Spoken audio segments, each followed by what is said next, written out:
my little mom and daddy took me and my sister to Memphis. Nashville's probably, where I was raised to Memphis is, 3 or 4 hours. And we drove, I was 3, my sister was 6, and they took us to the Memphis Zoo and to Graceland. Mm-hmm. And I remember, and I don't know if it's because everybody talked it all my life or but I feel like I remember what happened. Oh, let me tell y'all that we also go to Gatlinburg. Everybody in Tennessee goes to Gatlinburg. Well, and a lot of people from around so many states touch Tennessee, but people go to Gatlinburg where Dolly Parton, Dollywood, Silver Dollar City, that was what it was called before she made it Dollywood. Little children would always go to Gatlinburg and up in there and see Black Bear and do all that. And I have been told that when I was 18 months old, I ate a cigarette butt. That's where you got the taste for it. Maybe. And I said, was anybody watching me? Like they bring it up every Christmas and Thanksgiving. Like, Leanne, remember she ate that cigarette butt? She was 18 months old. I'm like, is that all y'all remember about me? 1. 2, why wasn't somebody watching me? I was a toddler. It is funny. Because really that's not a story about you. That's a story about the people who were in charge of you. Mm-hmm. And they weren't doing a good job. No. Okay, so they go take me and my sister to Memphis, and we've got pictures from it. And it must have been hotter than Hades in the summer because we're all sitting on a bench at the Memphis Zoo with our mouth open and look, dehydrated.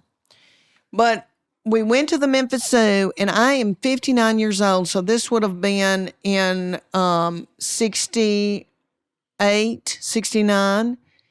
The zoos, I'm sure back then, were not that great. And they had little animals, in a chain link fence kind of thing. And they didn't have the right habitat. Well, like zebras in a parking lot. But they had, I don't know what kind of monkeys they were, chimpanzees or gorillas or baboons or something. But we were looking at the monkeys, and my little mama had on a Bridget Bardot hairpiece, always, put a little height in her hair, little pale lipstick, did sit-ups in the living room, laid out in the sun.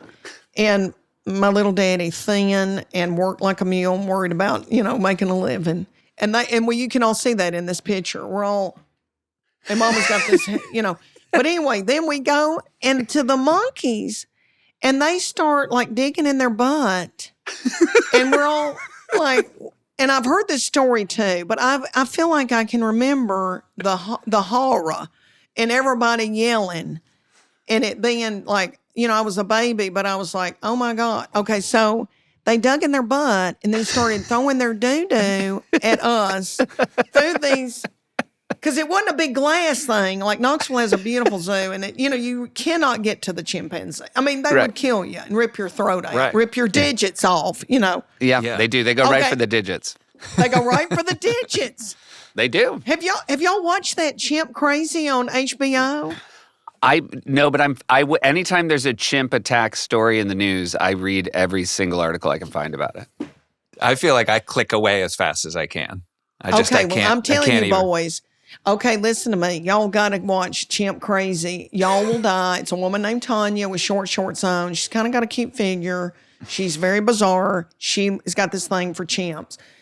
And they try to rip her digits off. But anyway, y'all, I'm telling y'all, well, y'all have got, she really did have it. She was feeding them a bunch of McDonald's and apple juice. Okay, but y'all have got to, you will be fascinated. But anyway. Okay.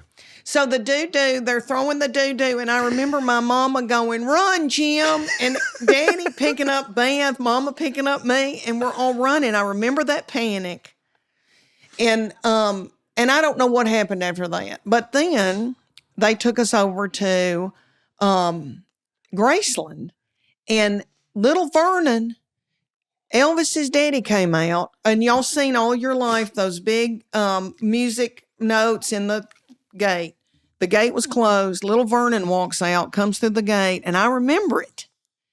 I remember the crowd, it really wasn't that many people, like 20 people maybe, that were looking, trying to see something. And he came out and said, I'm sorry, folks, you can't come in today. Priscilla and Elvis are here and they're riding horses. So my mama put me on top of her shoulders because we're fascinated by Hollywood and entertainment. Because she always said to me, you're going to be a movie star. From the time I was 9, and it was in that book saying that I felt in my heart, I'm going to be on TV. I'm going to be a movie star. And then my mama would say to me, you've got blonde hair on your arms, you like Marilyn Monroe. You're going to photograph well. And I really thought, oh, well, yeah, I can make it. I've got blonde hair on my arms. It's a slam dunk. Yeah. I mean, that's all I need. I don't really need talent.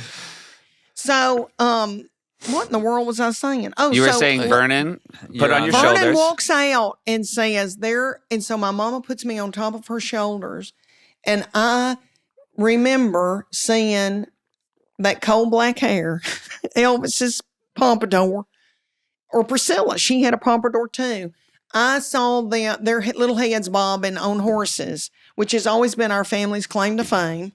That I saw their heads bobbing in those fields of Graceland. And then Mama says, but she lies. Mama lies, but she said, Leanne, she said this to me recently. Vernon put his hand on your head and said, she's a cute little trick. And my mama said, that's why this has happened to you, Leanne. This is why. Oh, I've been anointed by Vernon Presley. And I go, okay, Mama. Leanne, is there a chance that Vernon made up the story about horseback riding because he didn't want to let your family in because you were covered in monkey doo-doo? Doo-doo. Maybe, Seth, you smart thing. I've never put that together. Can I say something? I didn't realize people went to Graceland while Elvis was still alive. I don't know if they were, yeah, you're right. And I don't know if they let people in or they just let, they were so sweet. You just went and looked at it? Yeah. If you just went and looked at it. But then I've been back since then when my family, when I got grown and had my own kids, my husband got a promotion and we went down to live in San Antonio. And we drove a minivan with a dachshund and 3 little children, 3, 5, and 7, and to get our car down there. And he said, we went through Memphis, and I said, please let me stop at Graceland. Because I've always been fascinated. I can't help it, y'all. People from Tennessee, we feel like Elvis is our own, and if somebody talks about him, we want to fight. Yeah. I know that sounds crazy to you boys. Where were y'all raised? We were raised in New Hampshire, so like an hour north of Boston.